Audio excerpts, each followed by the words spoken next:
दोस्तों, अगर आप इतिहास के पन्नों के पलटोगे तो आपको एक से एक बड़ी कहानियाँ मिलेंगी हमारे भारत के इतिहास में। और हम आज आपको ऐसी वेश्या के बारे में बताने जा रहे हैं जिसने क्या किया था। एक समय में हमारे भारत के प्रधानमंत्री पंडित जवाहरलाल नेहरू को उसने प्रपोज कर दिया था और उन्हें गुलाब दे दिया था। इसके लिए उनको प्रपोज कर दिया था। और हम आपको बताना चाहेंगे कि वो गंगूबाई है, जो गंगूबाई का जन्म कहाँ हुआ था। गंगूबाई का जन्म गुजरात के कटियावाड़ी में हुआ था और उस समय उसका नाम था गंगा। और उसके उसके परिवार में सब लोग पढ़े लिखे हुए थे, वो अच्छे परिवार से थी और उसके ख़ानदान में सब लोग अच्छी नौकरी पे थे और अच्छी अच्छी नौकरी में थे। उसके पिताजी भी अच्छी नौकरी पे थे। लेकिन जो गंगूबाई थी वो पढ़ाई नहीं किया था। उसके अंदर फिल्म बनाने का, मुंबई जाने का एक जुनून था। और जितनी पिक्चर, तो जो उसका जुनून था उस जुनून को लेके चल रही थी और वो डेली पिक्चरें देखा करती थी। और जब उसका बचपन बढ़ रहा था तो उसका बचपन एक नॉर्मल लड़कियों के तरीके जीवन यापन किया। उसका बचपन नॉर्मल बढ़ा और एक समय ऐसा आया कि उसको पैसे की लालसा लगने लगी और वो सोचने लगी कि मैं भी और बहुत पैसा कमाऊंगी। मुझे पैसे की चाहत हो जाती है, क्योंकि जब जवान लड़कियों को पैसा मिलने लगता है तो उनको पैसे का रुतबा हो जाता है। उनको पैसा चाहिए, पैसे के सिवा कुछ नहीं था। और यही सपना गंगूबाई के अंदर था कि मैं एक दिन मुंबई जाऊंगी। और उसका एक बॉयफ्रेंड था, उसके बॉयफ्रेंड ने उसको कहा कि हमसे शादी कर लो। और उसको धीरे धीरे मोहब्बत हो गई। जब उसने कहा शादी कर लो तो उसके माता पिता गुस्सा हुए, लेकिन उसने माता पिता की बात ना मानकर उसने क्या किया कि अपनी माता के जेवर को बेचकर उसने क्या किया, अपने बॉयफ्रेंड के साथ शादी कर लिया। जब उसके साथ शादी कर लिया तो वो क्या किया कि उसको लेके मुंबई आ गया। और मुंबई में उसने अपनी मौसी को फ़ोन कर दिया और वो अपने मौसी को लेके आ गया खोली में, कमाठीपुरा में। और जो उसकी मौसी थी वो कमाठीपुरा में वेश्या का कार्य किया करती थी।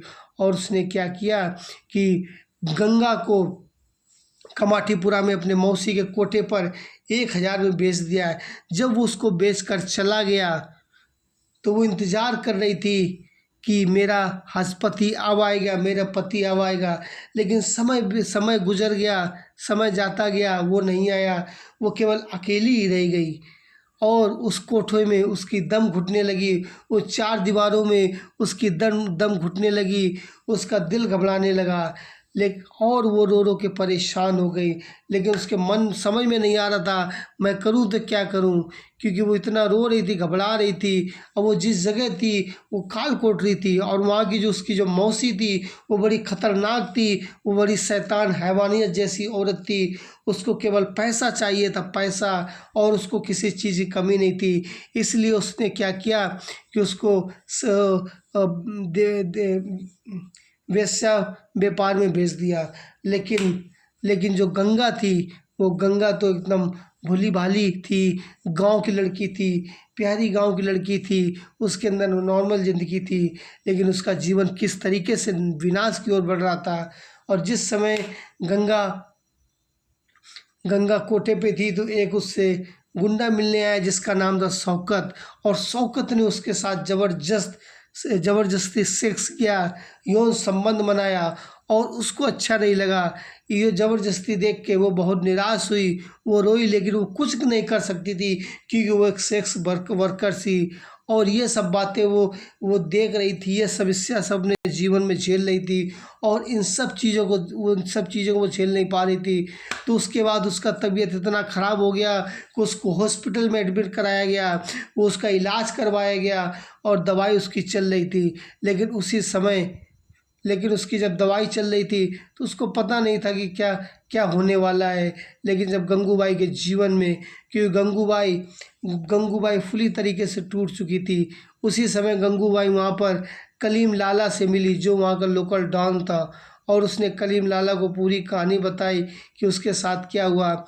जब उसने अपनी करीम लाला को पूरी कहानी बताई तो करीम लाला ने उससे कहा कि मैं तुम्हारी मदद करूँगा। उसने कहा कि जब शौकत आए तो आप हमको बचाना, मैं उससे बदला लूँगा। और उस समय उस समय गंगूबाई जो गंगा थी, गंगा से गंगूबाई बन चुकी थी, उसने करीम लाला के साथ वहाँ पे दृढ़ विश्वास लिया और करीम लाला ने भी उसके साथ कहा कि मैं तुम्हारी मदद करूँगा, और उसने उसको अपना बहन के रूप में अपना लिया, उसको बहन मानने लगा और वहीं से करीम लाला उसकी मदद करने लगा। और एक समय जब ऐसा आया कि वो शौकत दोबारा फिर उससे मिलने आया कोटे पर। जब दोबारा शौकत कोटे पर आया तो उसने तुरंत खबर पहुंचा दिया करीम लाला को, और करीम लाला तुरंत उस कमाटीपुरा कोटे में आया और उसने कहा कि ये गंगूबाई मेरी मुँह बोली बहन है, अगर मेरे बहन के हाथ जो लगाएगा, अगर मेरे बहन के साथ जो बलात्कार करेगा, मैं उसको मार दूंगा।